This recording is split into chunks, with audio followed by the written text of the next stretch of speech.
இன்றைக்கி பார்க்க போகிறது பார்த்தீங்கன்னா பரோட்டாங்க. பரோட்டா எப்படி சாஃப்டாக செய்யறதுன்னு தான் பார்க்க போகிறோம். மைதா எடுத்துருக்கேங்க 1/2 kg. உப்பு, பால், தண்ணி இந்த 3 மட்டும் போதுங்க, வேறு எதுவும் வேண்டாம். இப்போ வந்துட்டு மைதாவில் வந்துட்டு நம்ம ஃபஸ்ட்டு உப்பு ஆட் பண்ணிக்கிறோங்க, தேவையான அளவு. நல்லா மிக்ஸ் பண்ணிவிடுங்க. மிக்ஸ் பண்ணிவிட்டு பால் ஆட் பண்ணிடலாங்க. இப்போ பால் ஊற்றிடலாங்க. கொஞ்சம் கொஞ்சமாக பால் ஊற்றிட்டு நம்ம அப்படியே மிக்ஸ் பண்ணிட்டு வரலாம். கொஞ்சம் சாஃப்டாக நம்ம மிக்ஸ் பண்ணணும். ஸோ நம்ம வந்துட்டு பால் உங்களுக்கு வந்துட்டு ஃபுல்லாக ஊற்ற முடியலன்னா நம்ம தண்ணி கூட ஆட் பண்ணிக்கலாங்க.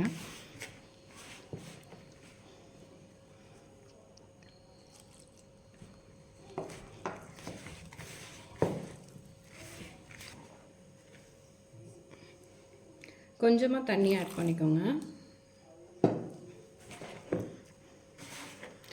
நல்லா பிசைஞ்சிடுங்க. பிசையறதுல தான் இருக்குது பரோட்டாவோட சாஃப்ட்னஸ்ஸு. கொஞ்சம் எண்ணெய் ஊற்றிட்டு மறுபடியும் பிசைஞ்சிருங்க.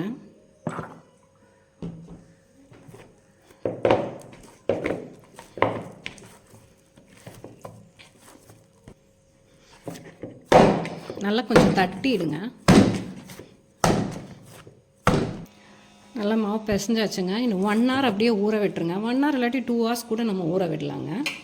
இப்போது பரோட்டா மாவு வந்துட்டு ஒரு 1 hour கழித்து நம்ம பார்த்தோன்னா இந்த பதத்தில் இருக்குங்க. இப்போ என்ன நம்ம பண்ணணும்னா, இந்த மாவு இருக்கு இல்லைங்களா, ஜஸ்ட் ஒரு பிளேட்டில் வந்துட்டு எண்ணெய் தடவி வச்சுக்கோங்க.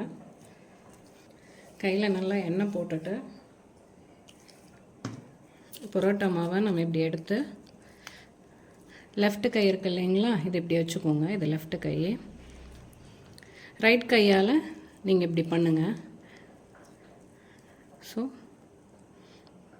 இப்படி வந்துடுச்சு நம்மளுக்கு. ஒரு எக்கு மாதிரி நம்ம வந்துட்டு அதை பண்ணி வைக்கணுங்க. இது இப்படியே வந்துட்டு நம்மளுக்கு ஒரு 1 hour இருக்கணுங்க. எல்லா மாவையும் நம்ம இந்த மாதிரி ரவுண்டு பிடிச்சி வச்சிடலாம். இது மேலே லைட்டாக நம்ம எண்ணெய் தடவி அப்படியே மறுபடியும் ஒரு 1 hour வச்சிடலாங்க. இப்போ நம்ம பரோட்டா மாவு வந்துட்டு ஊற விட்டுருந்தோம் இல்லைங்களா, ஸோ அது வந்துட்டு இப்போ ரெடியாக இருக்குது. நல்லா எண்ணெய் ஸ்ப்ரெட் பண்ணிக்கோங்க.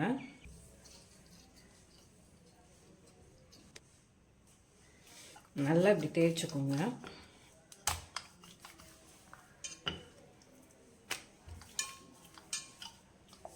தேய்ச்சதுக்கு அப்புறமா உங்கள் லெஃப்ட் ஹேண்ட் இருக்கு இல்லைங்களா, லெஃப்ட் ஹேண்டை அடியில் விட்டுருங்க. ரைட் ஹேண்டை இப்படி பிடிச்சிக்கோங்க. ஓகே, இப்படி இது ஒரு அடி அடிச்சுட்டு மறுபடியும் இதை திருப்பிடுங்க. லெஃப்ட் ஹேண்ட் அடியிலைங்க, நல்லா பார்த்துக்கோங்க. லெஃப்ட் ஹேண்ட் அடியில், ரைட் ஹேண்டு மேலே.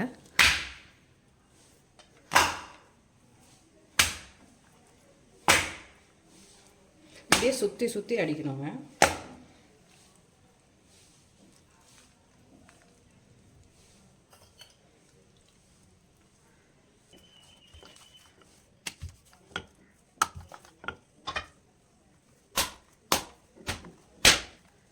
இப்படி நம்ம சுற்றி சுற்றி அடிச்சிட்டோம் அப்படின்னா இந்த பரோட்டா இது வந்துட்டு நமக்கு ரெடி ஆகிடும். இந்த மாதிரி எல்லாத்தையுமே நம்ம வந்துட்டு பரோட்டாவை அடித்து இந்த மாதிரி பண்ணி வச்சிட்டோங்க. இன்னும் நம்ம பரோட்டா சுட்டுடலாம். ஜஸ்ட் இப்படி தேய்ச்சிக்கலாங்க.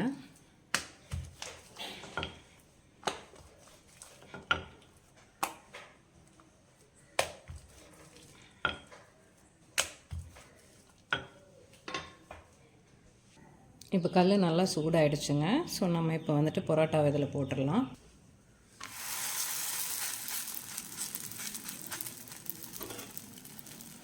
நல்லா வேகட்டும், அதுக்கப்புறமா நம்ம திருப்பி போட்டுக்கலாங்க.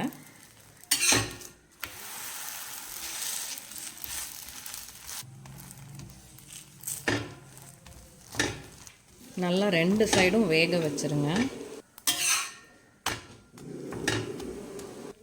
நல்லா 2 சைடும் வெந்திருக்கு பார்த்தீங்களா. ஸோ நம்ம இந்த ஸ்டேஜில் வந்துட்டு எண்ணெய் ஊற்றணுங்க.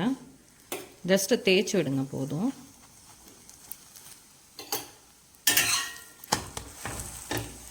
அவ்வளோதாங்க. நம்ம பரோட்டாவை வந்துட்டு வேக வச்சிருந்தோம் இல்லைங்களா, இன்னும் ஜஸ்ட்டு இப்படி அடிச்சிட்டோன்னா நம்மளுக்கு பரோட்டா ரெடி ஆகிடுங்க. அவ்வளோதான்.